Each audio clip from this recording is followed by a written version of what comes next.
Ladies and germs, welcome to Morris Custom Bicycles. My name is Jared. Check this out. So, finally get to work on another Canyon bicycle. And I've only seen a few of these. They're starting to become more popular because this is going to be ultimately, I believe, how bicycles are sold. And that is kind of the direct to consumer model. So you go online, you look at their sizing guides, you pick out the color, and pick the model that you like, and they spit this bike out to you, and you just with a few tools, you finish the assembly. Usually these bikes, they come 95% assembled. It's just putting handlebars on and pedals and seat. And so they do a pretty good job about trying to make it easy for the consumer to get going. And as far as this bike, from what I understand, this bike is around the $1,500 mark, which I think is a fantastic deal. It comes with a 105 group set, so cranks, front and rear derailleur, and it is 12 speed, and it's all mechanical, which is a major bonus. So if you're someone who likes to just get out and train and do sporadic riding and don't want to ever worry about charging your bike, this is the drivetrain that you're going to want to have. So I really like this. I mean, anymore, the 105 stuff has kind of become my personal favorite, just because it's easy to work on. It has all the kind of bells and whistles that you kind of want out of a group set. It works flawlessly, and and it's not electric. No electric shifting, so you never have to worry about what the condition of the batteries are in. So if you haven't ridden your bike in a few months and you just want to go for a ride during the winter or something, you just don't have to worry about it. You jump on this bike, it's ready to go. It comes with Shimano disc brakes, which is awesome. And I like the color of this bike. It's kind of almost a mint kind of thing going on.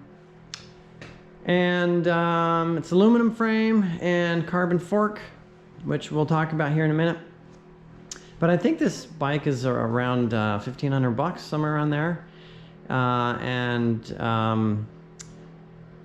I think that's a good bang for your buck. It does come with DT Swiss wheels, which is really nice. It comes with DT Swiss hubs and rim and, nice double butted spokes.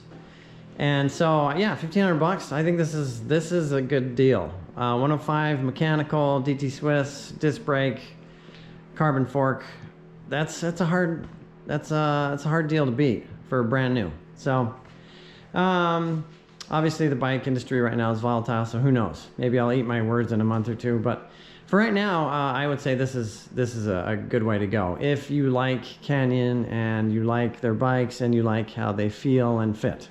And that is obviously the problem with the direct-to-consumer model. But anyway, so this bike came to me for assembly and to perform a fitting. And unfortunately for this customer, we found an issue with this bike. And it is not an issue because it's a Canyon problem. This is just kind of a bike industry kind of problem, and we'll talk about this here. But I want to be clear that this is not a presentation that is against Canyon bicycles, because the Canyon bicycles that I've seen that have come through my shop seem pretty nice. And I don't have any kind of real beef with Canyon bikes. So that's not what this is about. So let's get into it. The steer tube here, it's a carbon fork, full carbon steer. And so this is just by luck that I found this. So when I went to assemble this, I went to align the handlebars to the bike, and I noticed that the tension, the bolts there, the stem clamp bolts were, they didn't feel right. And it felt like the stem was maybe over tightened. These things should only be at 4 Newton meters. And as I loosened them, usually the stem just kind of reaches a point where all of a sudden the stem is just kind of free, and it was like sticking. And I realized that the steer tube, and the camera's not going to do this justice, but the steer tube, the top here, it's not round anymore. It has been ovalized, and here, man, the lighting sucks on this. I'll have to take some pictures and add them in. But there's a crinkle here. There's an actual crease here. Maybe the other side I can see this better. Camera doesn't pick this up at all, hardly. Sorry, I'm not a professional photographer. I'm a bike mechanic, so. Anyway, there's a big crinkle here, and you can see on top, yeah, the camera's not gonna be able to zoom in on this. GoPro's not designed for this. But you can, so you're just gonna have to take my word for it. But it's become delaminated here. And then inside the steer tube, this might be visible somewhat to the camera, right in here is another crinkle. It's actually a significant wrinkle. There's one there, and then there's one almost 180 degrees away. There's another crinkle in here. Again, the camera's not picking this up, and I apologize, guys. Sorry.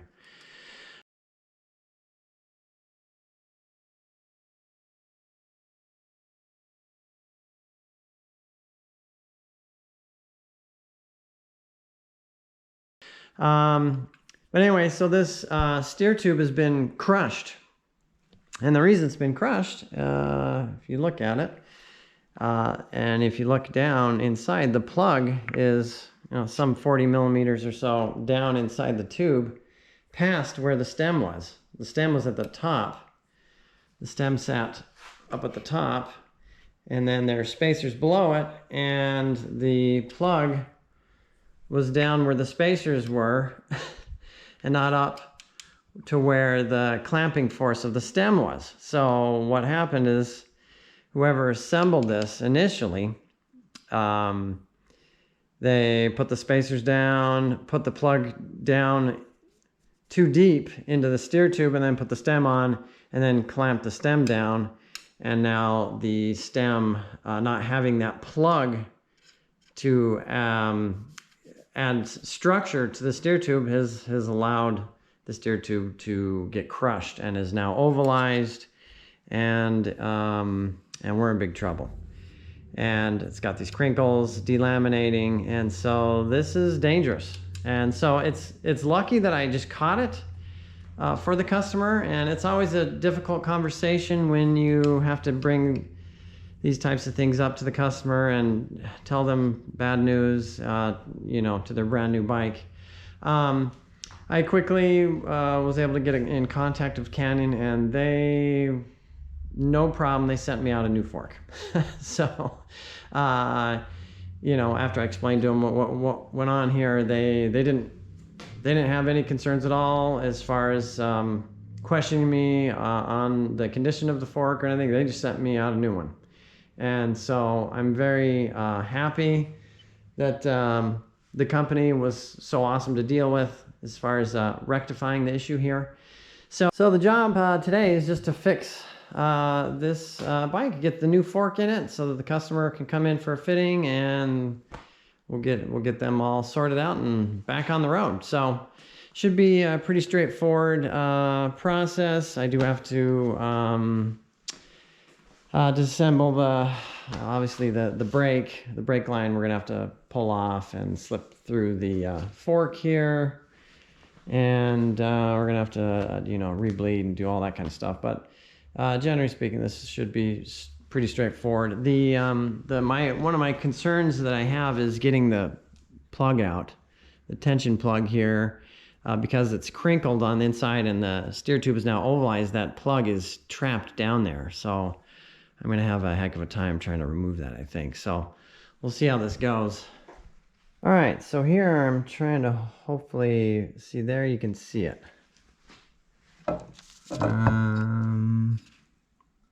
Here you can got a little better lighting here. You can kind of see that crinkle.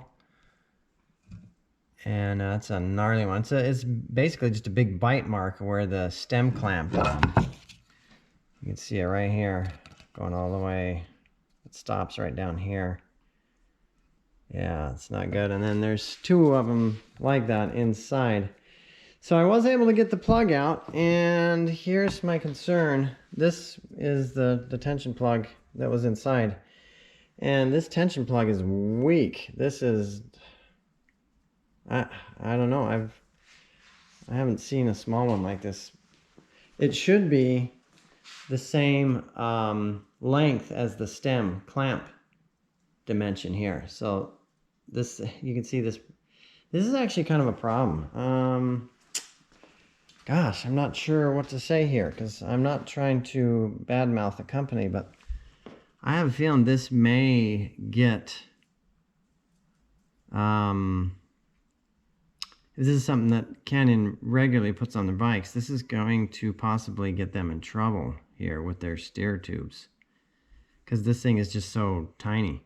And you know, maybe there's some engineering piece here that I'm missing, but generally speaking, you always want these plugs to be the same length as the stem clamp, so that way when you clamp the stem onto the steer tube, this piece that sits inside the interior of the steer tube will counteract the clamping force and save your steer tube from getting crushed. So I don't know, maybe the engineers figured out that this height in of a clamp is all that's needed to combat the crushing forces of the stem.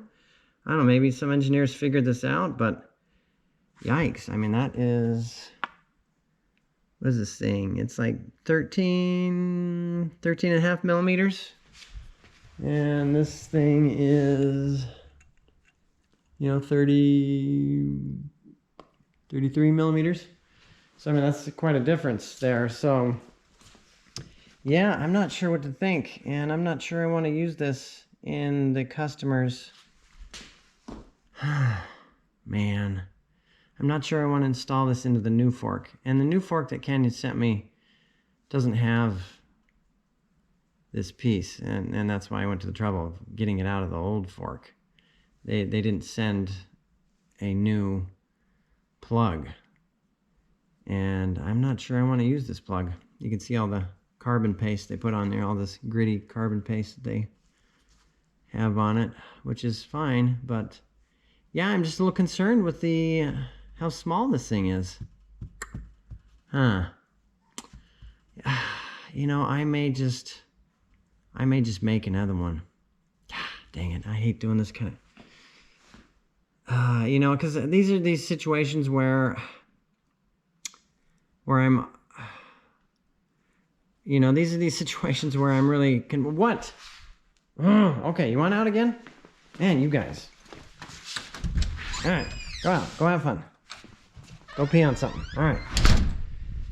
So this is the tough part about being a bike mechanic when you're in these situations, because you want to take care of the needs of your customer and protect their lives. And, but you know it's going to be a bit of work, you know, because I can probably just make one on the lathe real quick, and or try to find one, because I don't have any in stock that are this. Maybe I do. I'll look in stock and see if I have one, but I'm not sure I have one. This dimension is different. Yeah, so these are things that you gotta battle with here as a mechanic. Obviously, my first allegiance is to the customer and their safety, and I'm just kind of crestfallen with this plug, because I don't think this is a good deal. All right, I'm just gonna stew on this for a second. Hold on. So this is the new fork here that they sent me. I just cut it down to match the length of the old the old fork here, and so this thing, you know, the only difference is that it's colored black. Otherwise the fork is exactly the same numbers on it and everything. So we're good there. But the more I go over the math of this, the more I have issues with this thing. Let me just check this out here. Hang on. So we know that the stem is approximately 33 millimeters. So 33 millimeters, and you can kind of see, there's a mark.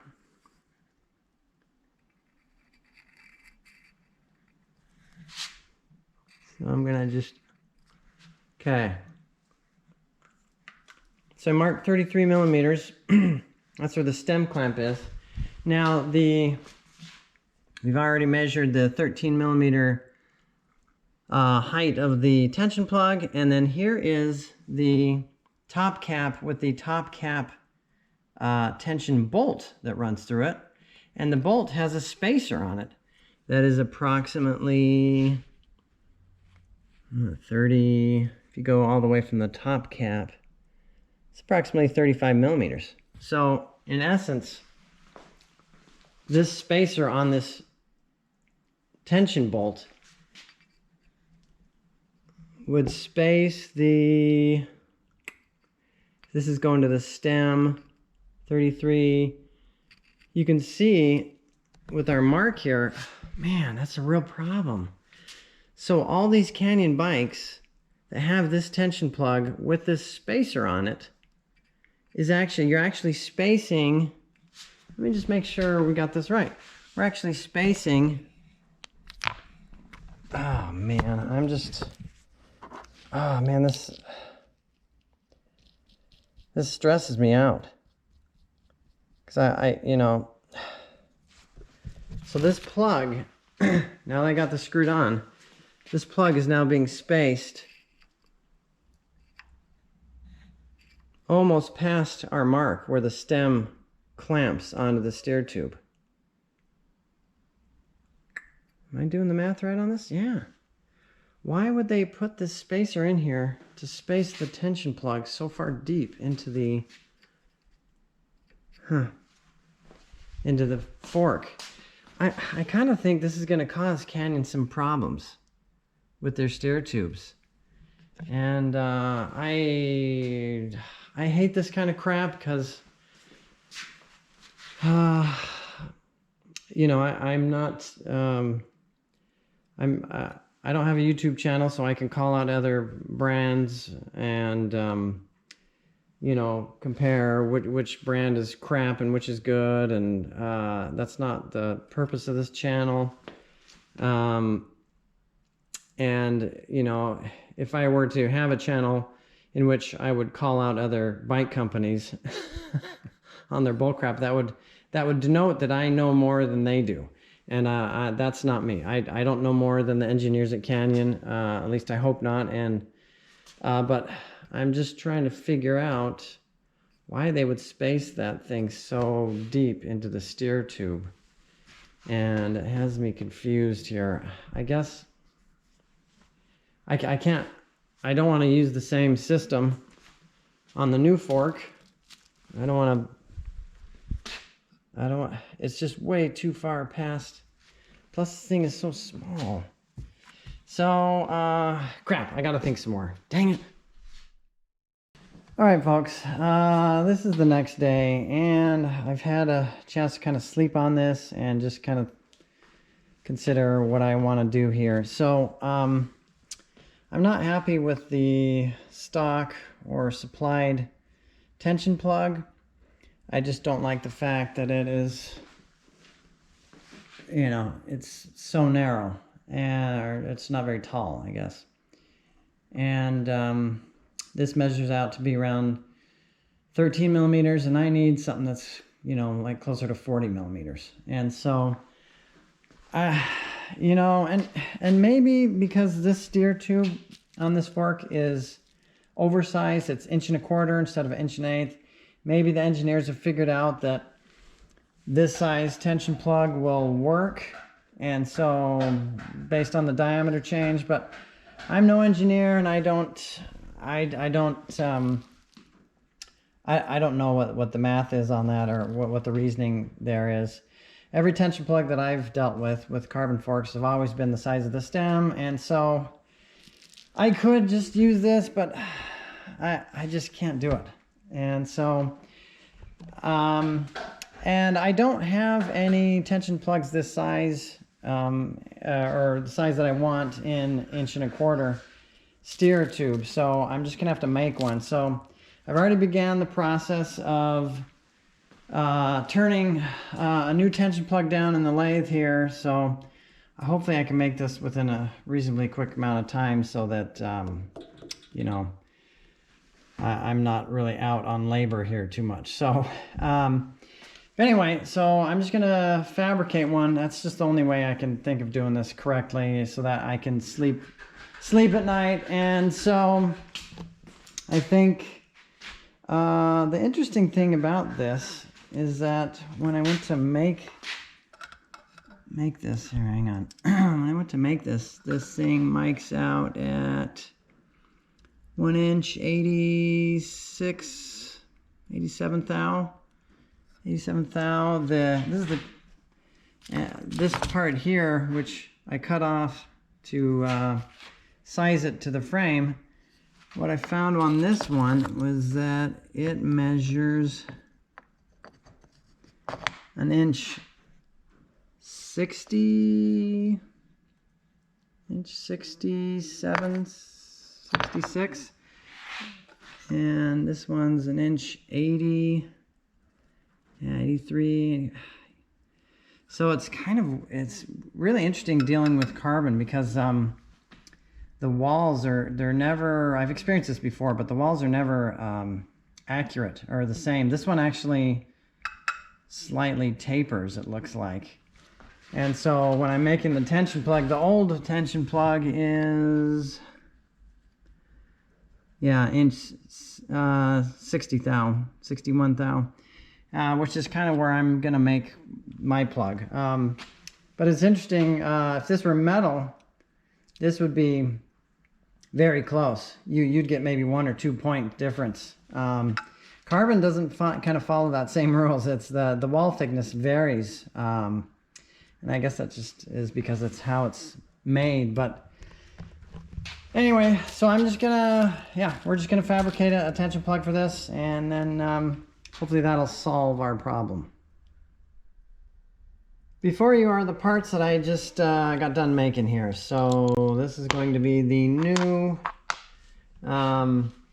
tension plug to replace the old one, which is this one here. So so we had to machine all these parts, and I had to run to the hardware store a whole bunch of times. They got to know me. I had to get a spring pin, and I had to get some hardware, which I modified, and then machine these outer plates here. But my gosh, that was an ordeal. Holy cow. It took longer than I thought. So I'm yeah, it would have been far cheaper to, you know, get one locally. The problem is no one has one locally. So I could have ordered, but then that would have taken more time, and so I just decided to make it. So in this way I feel better about the tension plug than this one here. And I think what's going on here with Canyon, I believe the idea with their system is that this tension plug, basically it goes down deep, and then the cap here, this lip here fits into the steer tube, and maybe the idea is that this surface here of this of the top cap goes inside, and then this would be down low, you know, down toward the end of where the stem would clamp, inside the steer tube, and then that would support the top and the bottom. I don't know. I mean, that's maybe just an idea versus, you know, the conventional system, which I've basically made here, is just to reinforce the whole section with the tension plug, and that way the stem won't crush the steer tube. But, you know, maybe the engineers, again, I don't know everything. So, but, you know, that's the only thing I can think with Canyon and maybe how they're working this. So, I don't know though, but I'm just going to omit that. We'll omit that, and we'll just use this one and get it installed and make it work. So I'm going to assemble this thing here real quick, but I was thinking about some more about why Canyon would use this. This is made of some sort of plastic, which I think is a great idea. And if I had had some Delrin or some sort of plastic, machinable plastic, I might have used it, because the plastic doesn't have the reactive properties that aluminum does when it's against carbon fiber. And so this can keep a lot of corrosion down, just using the plastic. And so that's pretty smart, actually, on their part. To get away from the corrosion problem, I'm just going to use a bunch of copper paste. And if you have titanium bikes, you'll know that this is basically, you coat all your components in this stuff, because titanium also has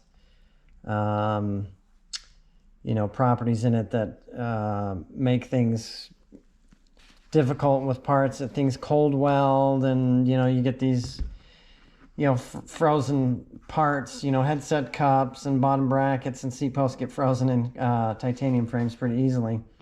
But carbon fiber also has this issue, and if you have a carbon fiber bike that you've had on a trainer for a while, and you've been sweating all over it, you'll know what I'm talking about with the top cap bolts and headset parts. And a lot of times it's the front brake gets really corroded on carbon fiber bikes.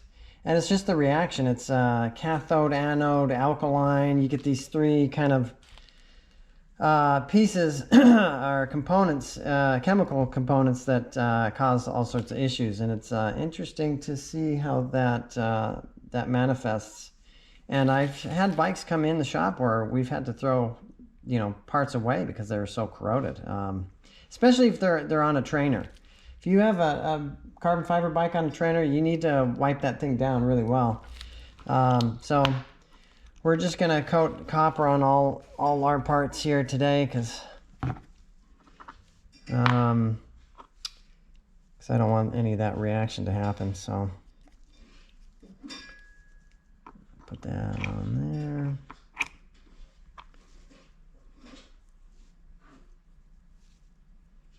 And put that on there.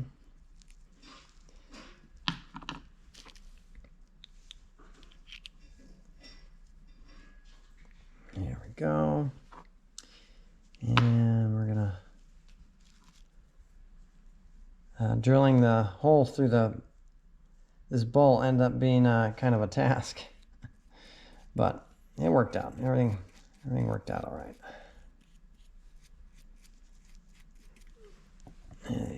Okay. Copper paste on everything.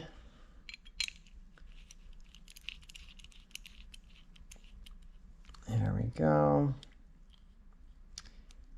And this thing, in theory, should fit nicely in here.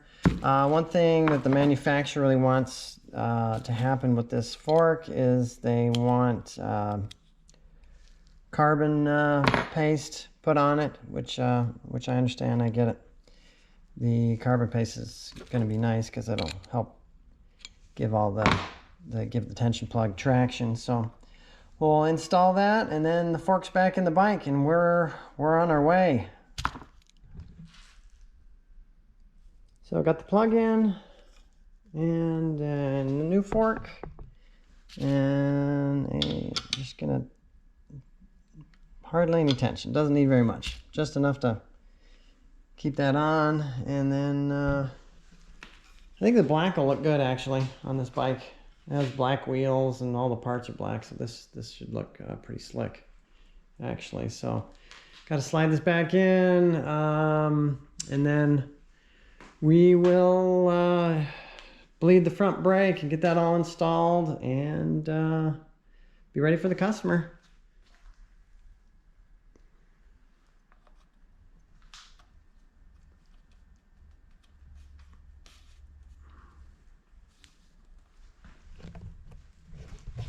I don't know how some of these YouTubers do it. It's hard when you don't have a camera, man. All right, got that on. Yeah, our plug in there looks good. Let's see, we'll grab all the spacers.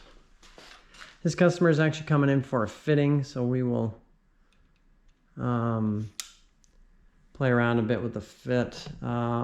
But the spacers, just based on my preliminary fitting with her, this should be where she is at as far as height. Now, thing with again with carbon fiber steer tubes is there's only a set amount of spacers you can get away with underneath the steer tube before you are putting too much force on the steer tube and causing problems. So it's not like some of these metal bikes, metal forks that you see that, you know, the steer tubes are way up high, and actually this bike over here is a good example. Yeah, you got this Surly Pugsley here. He's got a whole bunch of spacers on here, which is totally fine for this bike. But if that were a carbon fork, that would be a no-no. You wouldn't do that.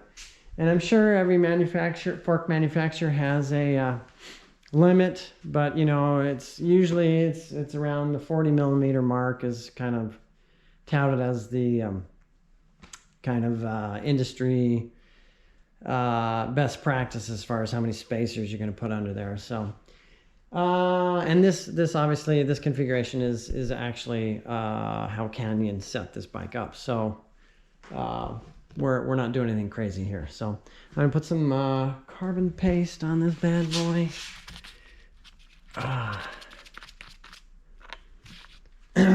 As per the manufacturer recommendation. I mean, honestly, you don't need a lot of this stuff, but Canyon says they want this stuff on here, so I'm gonna put it on there. Who am I to tell them that they're wrong? Even though I just put a different plug in there. Anyway, we'll ignore that. All right, we'll go ahead and drop this on here. That's gonna look nice. Wow, okay, we are finally done with this thing. I'm sorry about all the crazy editing here. I've had to do this really quickly, and one of the things about trying to put things on YouTube and run a business is that if you film stuff, it just takes, you know, 4 times as long. So, and I don't have a camera person. So anyway, I'm just trying to get this back to its customer. It is all ready to go and done. And I'm so happy that I was able to fabricate the new tension plug there, because now I can sleep at night and not worry about the customer and you know, about something failing and something horrendous happening. So I'm gonna get this person fit and then out the door, and they'll be able to enjoy this bicycle. So but I just wanted to kind of show this project, just because these steer tubes, it is a delicate thing on your bike, and it has to be treated with some respect, and you just need to be wary of the carbon steer tubes. And you know, you should be wary of other components as well that are carbon, seat posts, and if you have a full carbon frame, you know, you have to just take care of things properly. Make sure the torque specs are you know, at the right tension, and, you know, keep it wiped down and clean, and just make sure that things are ready to go, so that the bike will be safe for you for the entirety of the length of life that you have on that bike. So anyway, random, I know. But if you like this kind of crap, give me a thumbs up. I do appreciate all 6 of you who frequent my channel, and I'll be talking to you folks next time.